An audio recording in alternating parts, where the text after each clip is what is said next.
చిన్నప్పుడు నేను పెద్ద లైబ్రరీకి వెళ్ళేవాడిని కాదు అధ్యక్ష. కానీ ఈరోజు దేవాంశం చూస్తే పెద్ద ఎత్తున పుస్తకాలు చదువుతాడు అధ్యక్ష. ఆ అలవాటు అనేది బ్రహ్మని నేర్పించింది. సో దేవాంశ్కి మొన్న మేము లండన్కి వెళ్తే కూడా 5 పుస్తకాలు కొంటే 5 రోజుల్లో 5 పుస్తకాలు చదివేశాడు అధ్యక్ష. సో వాస్తవంగా చాలా ఇంపార్టెంట్ హ్యాబిట్ అధ్యక్ష. ఎందుకంటే చాలా creative thinking, out of the box thinking అనేది లైబ్రరీలో పుస్తకాలు చదివేదాని ద్వారా వస్తుందని నేను కూడా బలంగా నమ్ముతున్నాను అధ్యక్ష. అధ్యక్ష, ఈ సబ్జెక్ట్ మీద మండలి బుద్ధప్రసాద్ గారు, పల్లె సుందరారెడ్డి గారు, గణబాబు గారు మాట్లాడారు అధ్యక్ష. మొదటి అంశం అధ్యక్ష, సెంట్రల్ లైబ్రరీ గురించి గౌరవ సభ్యులు కూడా బుద్ధప్రసాద్ గారు పోయిన సమావేశాల్లో ప్రస్తావించారు ఒక సందర్భంలో. దానికోసం అధ్యక్ష సుమారుగా 150 కోట్ల రూపాయలు ఖర్చు అవుతుందని మేము అంచనా వేసాం. ఎందుకంటే మీరు కోరినట్టు వరల్డ్ క్లాస్ లైబ్రరీ కట్టాలి. అంటే కేవలం మన రాష్ట్రంలో కాదు, మన దేశంలో ఎక్కడ లేని విధంగా ఒక వరల్డ్ క్లాస్ లైబ్రరీ ఉండాలి. కేవలం ఇన్ఫ్రాస్ట్రక్చరే కాదు, మనకు కావాల్సిన మ్యాన్యుస్క్రిప్ట్స్ ఇవన్నీ కూడా మనకు చాలా ఉన్నాయి అధ్యక్ష. ఇవన్నీ కాపాడాల్సిన బాధ్యత మనందరిపైన ఉంది కనుక చేయాలని నిర్ణయం తీసుకున్నాం.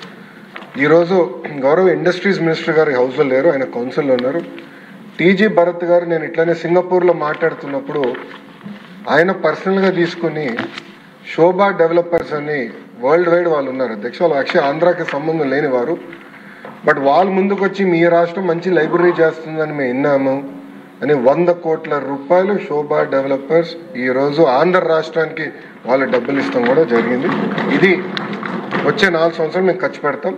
మిగతా డబ్బులు రాష్ట్ర ప్రభుత్వము దాతలు జోడించి ఒక వరల్డ్ క్లాస్ లైబ్రరీ ఏర్పాటు చేస్తామని ఈ సభాముఖంగా నేను మీకు హామీ ఇస్తున్నాను.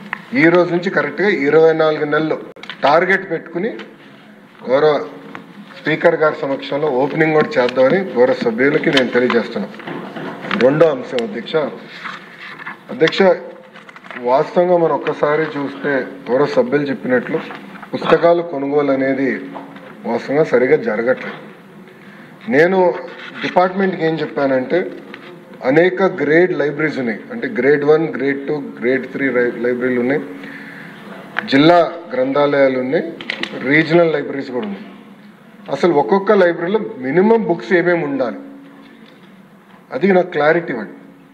సో వాళ్ళు మొన్న కొత్త లీడర్షిప్ ఎంచుకున్నాం, అక్కడ చాలా స్పష్టంగా చెప్పి మినిమం బేసిక్ బుక్స్ ఏమేమి ఉండాలో మీరు ఐడెంటిఫై చేయండి, దానికి ఎంత అవుతుందో నాకు చెప్పండి, అది ప్రభుత్వం కొనుగోలు చేసి ఆ లైబ్రరీలో ప్రజలకి అందుబాటులోకి మేము తీసుకొస్తాం. అది రెండో పాయింట్.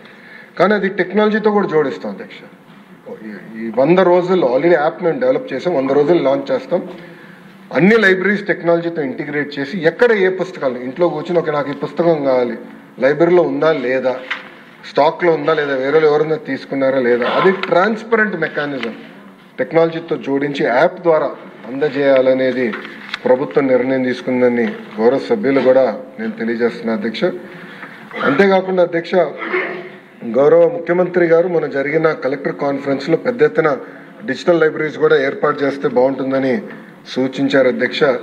కేంద్ర ప్రభుత్వం అంటే గౌరవ ప్రధానమంత్రి గారి నాయకత్వంలో 1 నేషన్ 1 సబ్స్క్రిప్షన్ అనేది తీసుకొచ్చారు అధ్యక్ష. ఇది ప్రధానంగా యూనివర్సిటీస్కే పెట్టారు. కేంద్ర మంత్రితో నేను చర్చించి ఇది తప్పనిసరిగా పంచాయతీ లెవెల్ వరకు తీసుకెళ్ళి, ఇన్ఫాక్ట్ పొద్దునే డిస్కషన్ వార్డ్ GSWS గ్రామ సచివాలయం, వార్డ్ సచివాలయాలు ఉన్నాయి కనుక ఇన్ఫ్రాస్ట్రక్చర్ కొంతవరకు ఏర్పడింది కానీ అక్కడ ఒక reading room, digital reading room ఏర్పాటు చేసి ఈ 1 నేషన్ 1 సబ్స్క్రిప్షన్ అనేది ఆ స్థాయికి తీసుకెళ్తే చాలా మార్పు వస్తుందని బలంగా నమ్మాం. అది కూడా చేస్తామని గౌరవ సభ్యులకు తెలియజేస్తున్న అధ్యక్ష. అదేవిధంగా జిల్లా గ్రంథాలయాలు ఇప్పుడు 13 ఉన్నాయి అధ్యక్ష, కానీ రాష్ట్రంలో 26 జిల్లాలు ఏర్పడినాయి. అది ఫైనాన్స్లోనే త్వరితగతిగా క్లియరెన్స్ తీసుకుని ఆ 26 జిల్లా గ్రంథాలయాలు కూడా బైఫర్కేషన్ ద్వారా ఏర్పాటు చేస్తామని గౌరవ సభ్యులకి తెలియజేస్తున్న అధ్యక్ష. ఇది దీంతో పాటు సెస్ గురించి గౌరవ సభ్యులు కూడా అడిగారు అధ్యక్ష.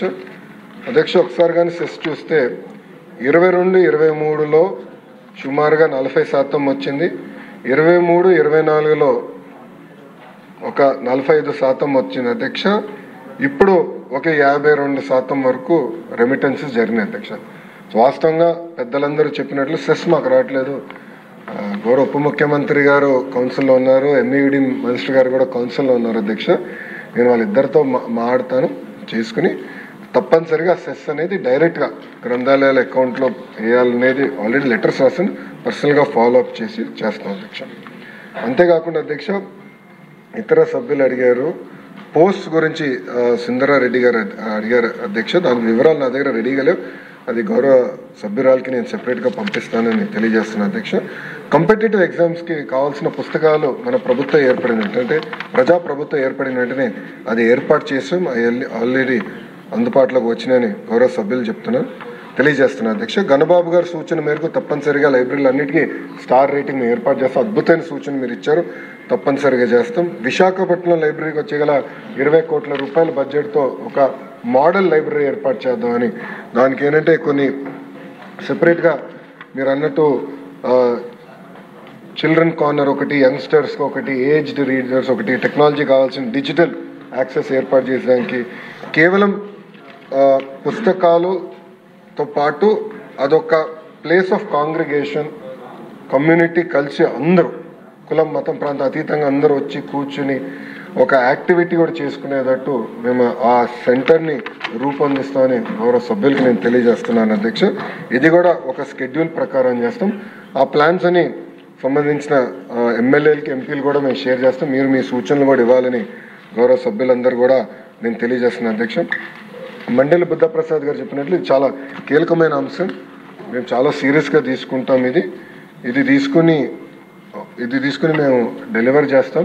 మీరు అన్నట్టు పిల్లల్లో ఈ పుస్తకాలు చదవాలనే అలవాటు రావాలి. చిన్న వయసులోనే అలవాటు అవుతే ఈ ఫోన్లకి అన్నిటికీ కొంతవరకు దూరంగా ఉంటారు, ఆపేస్తారని నేను కొంతవరకైనా దూరంగా ఉంటారని బలంగా నమ్ముతున్నాను.